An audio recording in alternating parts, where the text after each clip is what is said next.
Hello friends, आप सभी का बहुत बहुत स्वागत है आपके अपने चैनल बी टॉक्स पर। तो आज इस वीडियो में हम जानने वाले हैं सेबी का जो नया सर्कुलर निकला है लास्ट फ्राइडे को मल्टी कैप स्कीम्स के लिए, उसके बारे में हम जानेंगे। ऐसा ही एक सर्कुलर निकाला गया था लास्ट ईयर अक्टूबर के दौरान भी, जब कंप्लीट म्यूचुअल फंड स्कीम्स का रीकैटेगराइजेशन हुआ था, एसेट एलोकेशन में रीकैटेगराइजेशन हुआ था, जिसकी वजह से हमको बहुत सारे म्यूचुअल फंड स्कीम्स में भी उनके नेम्स में चेंजेस हुए थे, जिसका इंफॉर्मेशन इन्वेस्टर्स को दिया गया था। तो हम जानेंगे कि इस बार जो नया सर्कुलर निकाला गया है ये मल्टी कैप स्कीम्स के लिए स्पेसिफिकली क्यों निकाला गया है, सेबी को इसकी आखिर ज़रूरत क्यों पड़ी, ये मल्टी कैप स्कीम्स को कैसे अफेक्ट करने वाला है, इनके एसेट एलोकेशंस में कैसे चेंजेस आएंगे, इसके टाइमलाइंस कैसे रहेंगे और आगे की रणनीति म्यूचुअल फंड हाउसेस के द्वारा क्या अपनाई जाने वाली है और इन्वेस्टर्स को भी साथ ही साथ कैसी रणनीति बनानी चाहिए। हम इन सभी चीज़ों के बारे में इस वीडियो में जानने वाले हैं दोस्तों। तो प्लीज़ वीडियो के आखिर तक बने रहिए और जो हमारे नए व्यूवर्स हैं और जिन्होंने अभी तक हमारा चैनल सब्सक्राइब नहीं किया है वो चैनल को सब्सक्राइब कर लीजिए। वीडियो पसंद आए तो उसे एक बड़ा सा थम्स अप दीजिए और अपने फ्रेंड्स एंड रिलेटिव्स के साथ भी शेयर करें। तो चलिए फ्रेंड्स, जान लेते हैं। तो चलिए फ्रेंड्स, सबसे पहले जान लेते हैं कि सेबी का यह सर्कुलर आखिर कहता क्या है। तो ये फ्राइडे को लाया गया है और इसमें सेबी ने कहा है कि जो भी asset allocation of multi cap funds हैं उसके जो पोर्टफोलियो एलोकेशंस हैं of multi cap schemes funds have been done to bring diversification. तो जितना भी जो इनका एसेट एलोकेशंस था डिफरेंट मल्टी कैप स्कीम्स के द्वारा, जो डिफरेंट म्यूचुअल फंड हाउसेस के द्वारा इन्वेस्टर्स के लिए निकाले गए हैं, उसमें एक डाइवर्सिफिकेशन लाने का। आगे ये सर्कुलर कहता है कि multi cap funds across the large mid and small cap funds are true to be its label. तो जैसा कि ये नाम दर्शाता है ये मल्टी कैप फंड्स है, तो इनके नाम के जैसा ही जो उनका एसेट एलोकेशन है उसमें भी डाइवर्सिफिकेशन लाने की ज़रूरत सेबी को अनुभव हुई, जिस वजह से ये नया सर्कुलर लाया गया है। It has been decided to partially modify the scheme characteristics of multi cap fund. तो इस सर्कुलर के द्वारा जो चेंजेस आने वाली हैं उसमें जो मल्टी कैप फंड्स के जो करंट एलोकेशंस हैं और जो इस सर्कुलर के आने के बाद उसमें क्या चेंजेस आएंगी, उसी वजह से ये सर्कुलर लाया गया है। सेबी ने देखा था कि कुछ मल्टी कैप फंड्स, कुछ नहीं जबकि हम सारे के सारे मल्टी कैप फंड्स को ही बोल सकते हैं कि उनका जो एसेट एलोकेशंस था वो एक कुछ सेक्टर के प्रति ज़्यादा ही बायस था। बायस का मतलब है कि कुछ सेक्टर के प्रति वहाँ पर ज़्यादा एलोकेशंस था इन कंपैरिजन टू जो दूसरे फंड्स, दूसरे सेक्टर्स हैं। जैसे कि लार्ज कैप फंड्स में, लार्ज कैप सेक्टर में ज़्यादा मल्टी कैप फंड्स का रुझान देखा गया था इन कंपैरिजन मिड कैप और स्मॉल कैप का।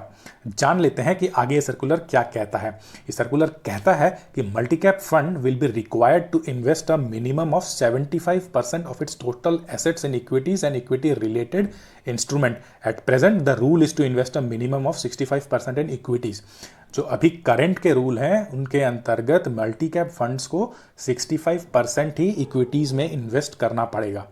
इसको भी बदल दिया जाएगा, ये 65% से बढ़ा के 75% का कर दिया गया है। यानी कि जो भी मल्टी कैप स्कीम्स होंगी वो अभी तक 65% ही अपने इक्विटीज़ में इन्वेस्ट करते थे और बाकी का वो डेट सेक्टर में इन्वेस्ट कर देते थे। लेकिन इस सर्कुलर के आने के बाद अभी उन्हें 75% इक्विटी में इन्वेस्ट करना ही पड़ेगा। अब हम जानते हैं कि इन 75% का जो एलोकेशन रहेगा वो डिफरेंट सेक्टर्स में, यानी लार्ज कैप, मिड कैप और स्मॉल कैप में वो एलोकेशन कैसा रहने वाला है। तो दोस्तों यहाँ पर हम देख सकते हैं कि ये जो एसेट एलोकेशन रहेगा वो हर सेक्टर में 25% का कर दिया गया है। लार्ज कैप में 25%, मिड कैप में 25% और स्मॉल कैप में 25%। तो ओवरऑल अगर 100% आप इन्वेस्ट कर रहे हैं किसी भी स्कीम में तो उसमें 75% आपको मल्टी कैप स्कीम के जो नया सर्कुलर निकाला गया है सेबी के द्वारा, उसमें 75% अभी आपको इक्विटी में ही इन्वेस्ट करना पड़ेगा। बाकी का 25% आप डेट सेक्टर में इन्वेस्ट कर सकते हैं। और इस 75% के अंदर आपको लार्ज कैप में 25% इन्वेस्ट करना पड़ेगा, मिड कैप में आपको 25% और स्मॉल कैप में आपको 25% इन्वेस्ट करना पड़ेगा। ये नए सर्कुलर के बाद ये लागू हो जाएगा। At present fund managers of multi cap mutual funds can invest across market capitalization as per their choice. अभी के करंट रूल्स के अंतर्गत जो फंड मैनेजर्स थे वो मल्टी कैप स्कीम्स में अपने हिसाब से, अपने कन्विक्शन के हिसाब से जितना उनका मन करता था, जहां पर उनको ज़्यादा कन्विक्शन नज़र आ रहा था वो उस सेक्टर में उतना इन्वेस्ट कर देते थे। लेकिन इस सर्कुलर के आने के बाद ऐसा नहीं होगा। उनको मैंडेटरीली 25% और 25% लार्ज कैप, मिड कैप और स्मॉल कैप में करना ही होगा। जहां तक बात करें कि लार्ज कैप स्टॉक्स आखिर होते क्या हैं, तो इंडिया के जो टॉप 100 स्टॉक्स हैं एज पर मार्केट कैपिटलाइजेशन वो लार्ज कैप कहलाए जाते हैं। यानी जिनका मार्केट कैपिटलाइजेशन मार्केट में सबसे ज़्यादा है वो टॉप 100 कंपनीज लार्ज कैप कहलाती हैं। 101 से लेके 250th रैंक तक मिड कैप कंपनी कहलाई जाती हैं और 250 के बाद वाली सारी कंपनीज स्मॉल कैप कहलाई जाती हैं। अगर हम टाइमलाइन की बात करें तो SEBI has provided time till January 31, 2021। तो जनवरी 31, 2021 तक ये रूल्स लागू हो जाएंगे और सारे के सारे म्यूचुअल फंड हाउसेज जो भी मल्टी कैप स्कीम्स चला रहे हैं उनको ये सारे रूल्स मानने होंगे। उसके पहले एमफी के द्वारा एक नया लिस्ट जारी किया गया जाएगा जिसमें स्टॉक्स का एक रिकैटेगराइजेशन होगा, large cap stocks, mid cap stocks और स्मॉल कैप स्टॉक्स का। और उसके बाद जनवरी 31 तक कंपनीज को जो भी मल्टी कैप स्कीम चला रही हैं ये सारे के सारे नियम मानने होंगे। Currently the portfolio of most multi cap fund is biased towards large cap with 65% to 90% of their portfolio in large cap stocks।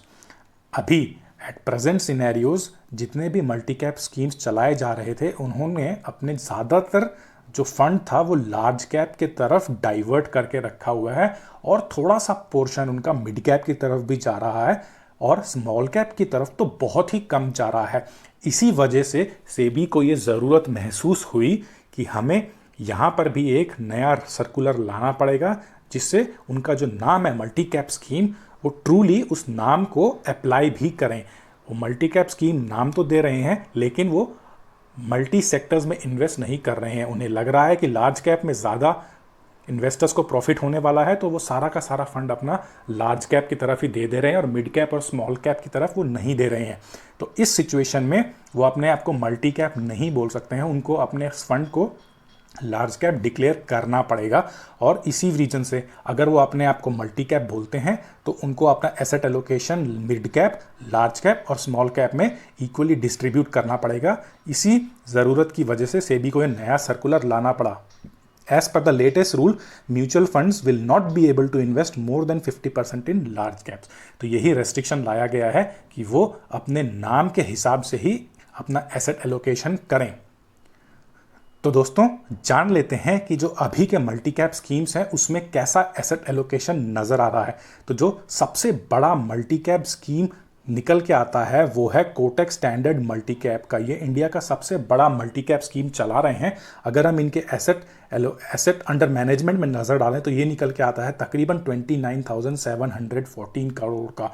तो ये बहुत ही बड़ा asset under management Kotak standard के द्वारा मल्टी कैप स्कीम में चलाया जा रहा है, जिसका तकरीबन जो एसेट अंडर मैनेजमेंट है वो 29,714 का। तो बहुत ही बड़ा ये एसेट इनके अंदर चला रहे हैं, जिसमें इन्होंने तकरीबन 75% लार्ज कैप में ही डाल रखा है और मिड कैप में सिर्फ 18% है और स्मॉल कैप में नेग्लिजिबल है, सिर्फ 1% एसेट एलोकेशन स्मॉल कैप के द्वारा हुआ है।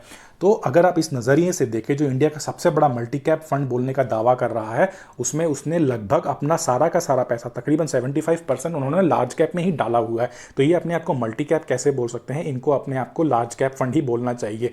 ओनली 1% इन्होंने स्मॉल कैप में डाला है और 18% इन्होंने मिड कैप में डाला है। तो इसी रीजंस के वजह से सेबी को लगा कि हमें मल्टी कैप फंड में एक रिस्ट्रक्चर करने की आवश्यकता नजर आ रही है। जहां तक हम HDFC इक्विटी फंड में देखें तो इनका जो एसेट अंडर मैनेजमेंट निकल के आ रहा है वो निकल के आ रहा है 19,798 का। और अगर हम इनका लार्ज कैप में एसेट एलोकेशन देखें तो वो तकरीबन 86% इन्होंने अपना पैसा लार्ज कैप में लगा के रखा है और मिड कैप में 8% और स्मॉल कैप में सिर्फ 3%। तो बहुत ही कम मिड कैप और स्मॉल कैप एलोकेशन कंपनीज द्वारा किया जा रहा है, जिस वजह से सेबी को नया सर्कुलर लाने की आवश्यकता महसूस हुई।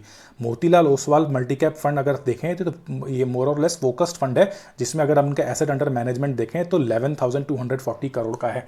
इन्होंने अपना 90% पैसा लार्ज कैप में लगा के रखा हुआ है, मिड कैप में 5% और स्मॉल कैप में सिर्फ 3% लगा के रखा हुआ है। अगर हम ABSL इक्विटी फंड की तरफ देखें तो इन्होंने तकरीबन 68% अपना पैसा लार्ज कैप में लगा के रखा है, मिड कैप में सिर्फ 27% और स्मॉल कैप में 5%। जहां तक बात करें UTI इक्विटी फंड की तो इन्होंने 66% लार्ज कैप में, मिड कैप में 23% और स्मॉल कैप में 5%।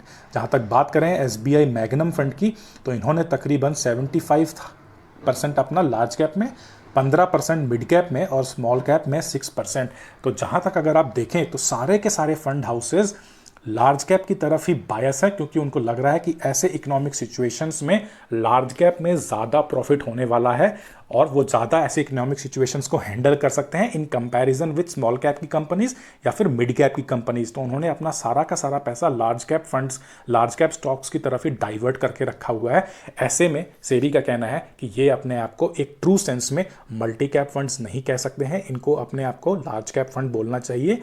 और जैसा कि इनके नाम में मल्टी कैप स्कीम लिखा हुआ है, तो जो इन्वेस्टर्स एग्रेसिव इन्वेस्टर्स हैं और वो स्मॉल कैप और मिड कैप्स का भी प्रॉफिट लेना चाहते हैं और साथ ही साथ उतना रिस्क भी बेयर कर सकते हैं, उनके लिए ये सही नहीं रहेगा कि मल्टी कैप बोल के आप उनके पैसे को लार्ज कैप स्कीम की तरफ डाइवर्ट कर दें। अगर उन्हें रिस्क नहीं चाहिए, इन्वेस्टर्स को अगर ज़्यादा प्रॉफिट चाहिए और वो रिस्क लेने के लिए तैयार हैं, तो उनके फंड्स को आप लार्ज कैप में इन्वेस्ट करके धोखा ना दें, ऐसा सेबी को कहना है। तो दोस्तों, इसी के साथ हम जान लेते हैं कि इस रूल के आने के बाद म्यूचुअल फंड हाउसेस की आगे की क्या रणनीति रहने वाली है।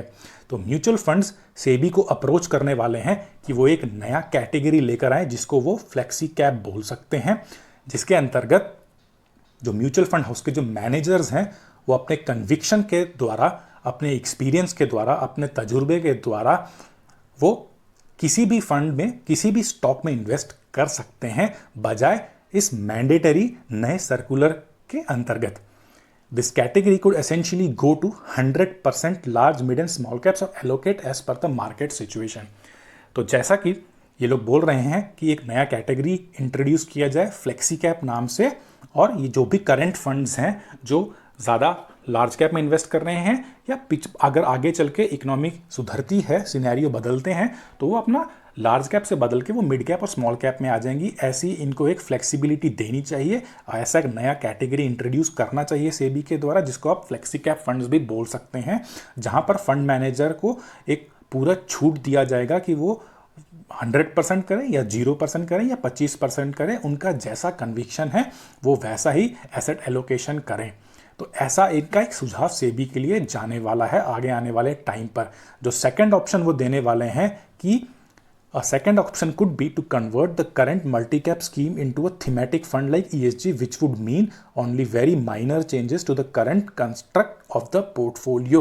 तो ये बोल रहे हैं कि एक ऐसा थीमेटिक फंड निकाला जाए जिसमें म्यूचुअल फंड इन्वेस्टर्स को अपना पैसा मैंडेटरीली किसी एक सेक्टर में इन्वेस्ट करने की ज़रूरत ना पड़े, जैसा कि इस करंट रूल में होने वाला है कि उनको अपने सारा का सारा जो एसेट एलोकेशन है वो लार्ज कैप से निकाल के मिड कैप और स्मॉल कैप की तरफ डाइवर्ट करना पड़ेगा। वैसा सिचुएशन उनको फेस ना करना पड़े। ऐसा ही एक जो फंड का वो एग्जांपल दे रहे हैं वो है ईएसजी फंड। तो दोस्तों, ईएसजी फंड वो होते हैं जहां पे आप एनवायरमेंटल, सोशल और गवर्नेंस को नज़र रखते हुए अपना एसेट एलोकेशन करते हैं। तो एनवायरमेंट का मतलब ये है कि जो भी कंपनीज एनवायरमेंट फ्रेंडली पॉलिसीज़ बनाती हैं और एनवायरनमेंट फ्रेंडली अपने इन्वेस्टमेंट करती हैं, अपने बिजनेस को चलाती हैं, जैसे कि आपका पोल्यूशन हो गया, जैसे कि आपका क्या बोलते हैं सोशल फैक्टर्स हो गए, जहाँ पर आप टोबैको कंपनीज हो गई, लिकॉर कंपनीज हो गई, उनमें इन्वेस्ट आप नहीं करते हैं। गवर्नेंस की जितनी भी गवर्नमेंट की जितनी लोकल पॉलिसीज़ आप उनको मानते हैं, उन सभी चीज़ों को जो कंपनीज मानती हैं उनकी एक अलग से रैंकिंग निकाली जाती है, और जो उन कंपनीज़ में और जो उन रैंकिंग्स में हाईएस्ट आते हैं ये सारे के सारे फंड्स उसी में अपना इन्वेस्ट करते हैं। तो ESG फंड्स वो कहलाते हैं। ये एक थीमेटिक टाइप का फंड होता है, जैसे कि आपका बैंकिंग फंड हो गया, जैसे कि आपका रूरल इंडिया फंड हो गया। तो ये सारे के सारे फंड्स रूरल इंडिया में इन्वेस्ट करते हैं। ऐसे ही फंड जो बैंकिंग सेक्टर थीम में बेस होते हैं वो बैंकिंग सेक्टर में ही इन्वेस्ट करते हैं। तो ऐसा ही एक फंड निकाला जाए जो इस थीमेटिक बेस में हो, कि जहां पर अपना फंड मैनेजर अपने कन्विक्शन के द्वारा, अपने तजुर्बे के द्वारा उन फंड्स में इन्वेस्ट कर सके। तो ये दोनों ऊपर के जो दोनों पॉइंट हैं ये एक नए कैटेगरी की बात कर रहे हैं, जिसके वजह से जो अभी के जो मल्टी कैप फंड है उनको अपना एसेट एलोकेशन डाइवर्ट ना करना पड़े और वो अभी जैसे हैं वो वैसे ही रहे। बस उनका एक नया कैटेगरी निकाल दिया जाए जहां पर उनको अपना नाम शायद चेंज करना पड़ सकता है, लेकिन उनको अपना एसेट एलोकेशन चेंज और या डाइवर्ट करने की ज़रूरत महसूस नहीं होगी। They could also merge the current multi cap and large cap They could also merge the current multi-cap with a large cap and mid-cap fund so that there would be no need to increase small cap allocation. तो यहाँ पर companies ये बोल रही हैं कि वो उनको ऐसी छूट दी जाए जो अपने करंट मल्टी कैप स्कीम्स हैं उनको लार्ज कैप या फिर मिड कैप फंड के साथ मर्ज कर दें, जिससे उन्हें स्मॉल कैप में ज़्यादा इन्वेस्ट ना करना पड़े। तो जाहिर सी बात है दोस्तों, इन सभी बातों से ये पता चलता है कि म्यूचुअल फंड को स्मॉल कैप्स में बहुत ज़्यादा कन्विक्शन नहीं है, seeing the current economic situation. तो वो चाहती हैं कि उनको फोर्सफुली स्मॉल कैप में इन्वेस्ट ना करने दिया जाए। अल्टीमेटली इन्वेस्टर्स को ही प्रॉब्लम होने वाला है, इन्वेस्टर्स को ही लॉस बेयर करना पड़ेगा। उस रीज़न से उनको फोर्सफुली स्मॉल कैप्स की तरफ ज़्यादा फोर्स ना किया जाए और उन्हें एक ऑप्शन दिया जाए ताकि वो अपने करंट मल्टी कैप स्कीम्स को लार्ज कैप या मिड कैप फंड के साथ मर्ज कर दें। They would also seek an extension of the timeline to comply with their new multi-cap funds requirements। तो ये जो जनवरी 31 का जो एक टाइमलाइन सेबी ने निकाला है उसको भी थोड़ा एक्सटेंड किया जा सके ताकि ये नए सर्कुलर को अपने फंड्स में इनकलकेट कर सकें। तो दोस्तों ये सारी बात हो गई इस नए सर्कुलर के द्वारा। आशा करते हैं कि आपको ये पूरा का पूरा नया जो सर्कुलर निकल के आया है आपको ये समझ में आया होगा, और इसमें अगर कोई डाउट्स है तो आप हमारे कमेंट बॉक्स में कमेंट दे सकते हैं, हम उसका रिप्लाई करने की पूरी कोशिश करेंगे। तो आज के लिए इतना ही। थैंक यू, धन्यवाद, जय हिंद।